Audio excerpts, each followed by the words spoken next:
Hey YouTube, this is Southern Prepper 1. Today I'm going to continue on my discussion about setting up a WROL or survival group. Today we're going to talk about land and what to look for.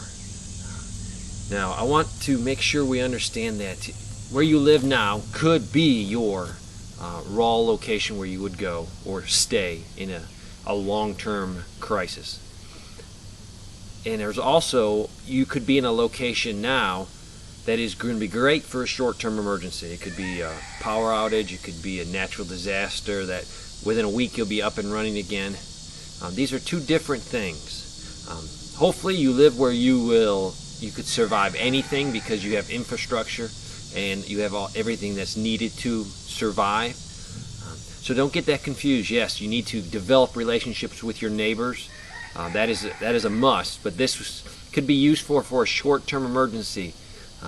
If they're not planning for a long-term crisis, yes, you'll be able to get through the first few weeks with them, but then what are you going to do? A lot of people, yeah, they could survive by simply stocking food, water, and other things they need. But that's not actually getting ready for a WROL situation without rule of law.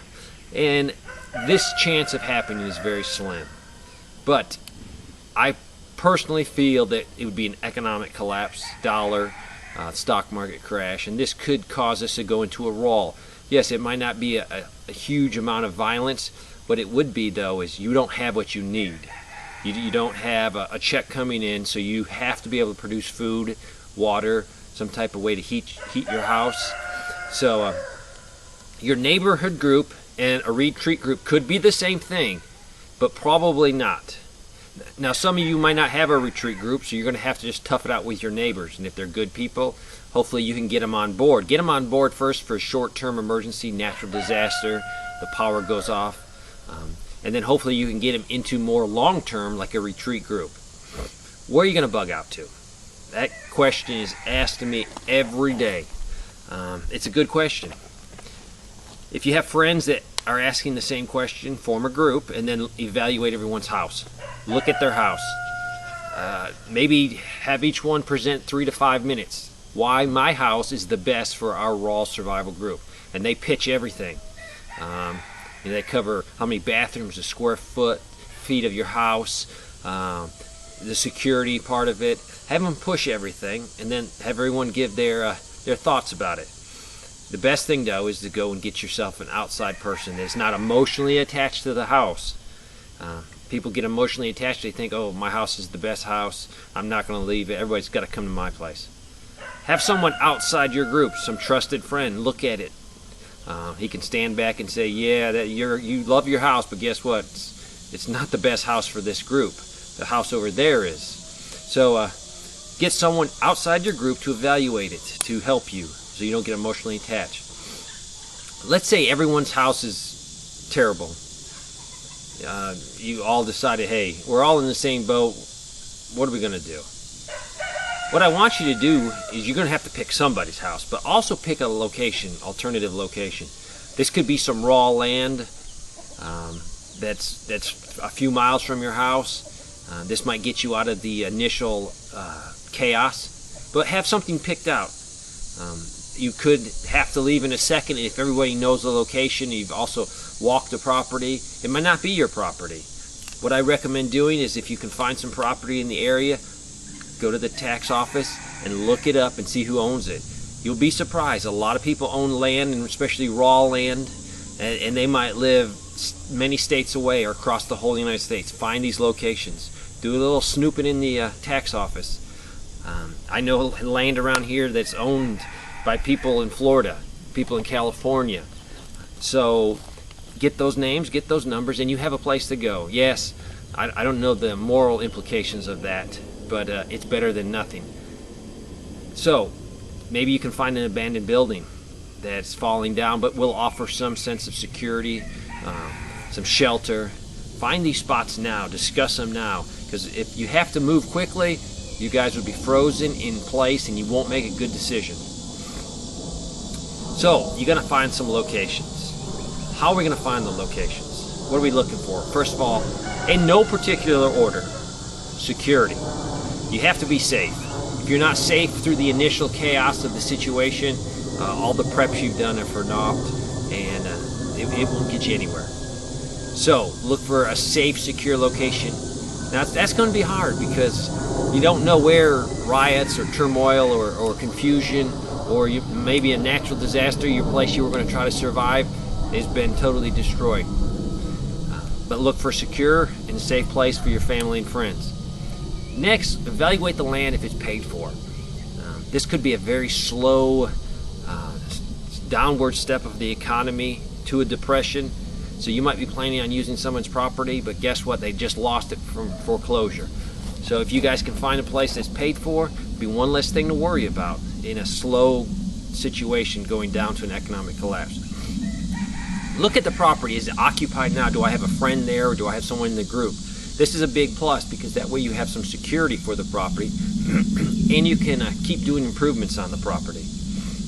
Look for water. Probably one of the most important, right behind security. Yes, it might have a well, which is great, but how do we get the water from? Do we have a hand pump? If the water's down more than 30 feet, do you have a better quality hand pump to get it out? Pitcher pumps are great, but they have limitations. Best thing is a spring. Gravity-fed spring above your retreat, where you let gravity bring the water down to you, is ideal. Does it have a pond? Does it have a stream on it? Look for water. Water is the key. When our country was founded, people looked for a few things. One was water and one was fertile ground. Start thinking that way. Food. Can this place sustain me and my group?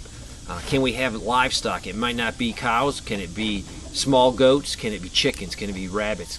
Can we have some livestock? Can we put in gardens? Can we put in fruit trees? How about fuel? Get back to a wood stove. Do we have plenty of fuel in the sense of trees? Yeah, I can stock propane, I can stock gas and diesel, and I can heat for a while. That will run out. Start thinking long term. How about sanitation? Big thing. Do you have septic tanks? Do you have a way to get rid of all that waste products? If you got 4 or 5 families moving into a house, within 5-6 months you could overload the septic system and have a major problem. So think of that. Maybe put in an extra septic tank, or if you can't afford that, put in a couple of outhouses away from the well and away from your living area, and make everyone use that during the day. And during good weather, it's a must. You never use the bathroom inside the house, only if you're sick or injured, or if it's very stormy out, or if it's a security concern. You don't want to go outside. So outhouse would be a great solution to that. Can you pre-position supplies here? If you got a great location, but you can't put your stuff there because of fear of someone will steal it, and you're 500 miles away, 100 miles away, or even 50 miles away, you have a lot of problems getting all that amount of stuff. To move my stuff, I would need a tractor trailer to get everything in that I would like to take. So can you pre-position it at your retreat location? How about this? Say we only have one single house and the family that lives there is in your group, but they cannot support people inside their house because they don't have the infrastructure. So what are you guys going to do? Could it be build a very simple barn to keep the wind and the rain off of you, and then pitch tents in there? How about a camper? Can you get a camper and set up camping pads where you can have some infrastructure of water and sewer? What I want you to start thinking of, you can stock everything you want. You can stock, but eventually you're going to run out. So what our retreat group is doing is we're thinking like we're in the 1800s and we're making a farm, and that's what's working for us. You got to develop. We need to develop corn. We need to plant corn. We need to harvest the corn. We need to store the corn in a corn crib. We need to get a hammer mill to break it down for the chickens. We need livestock.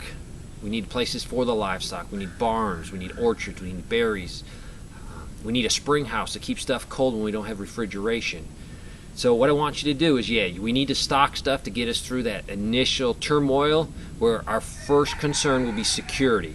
It won't be producing food. It'll be 100% security. So that's why you have to have a lot stored up. After that, you need to think of 1800s. Study history. People wanted a few things. They wanted clean water for drinking and for irrigating and for livestock, and they wanted good soil. So evaluate your property in that sense. I don't know what's going to happen, and I'm not trying to scare you. Well, I am a little bit. I'm trying to scare you to get motivated to get off the couch. A lot of people watch videos and say, oh, I should do that, and they don't do anything. So if I have to scare you a little bit and motivate you to get up and get moving in the right direction, then I'll do that. No one knows what's going to happen. I truly feel it's an economic situation. The dollar could collapse any day. There's nothing stopping it. We have done immoral things. We have definitely spent more than we should have. So people that we owe money, that we are going to get to a point where we can't pay back, and that's morally wrong, to live off someone else and not be able to pay them back. I hope this helped. Start thinking. Thanks for watching.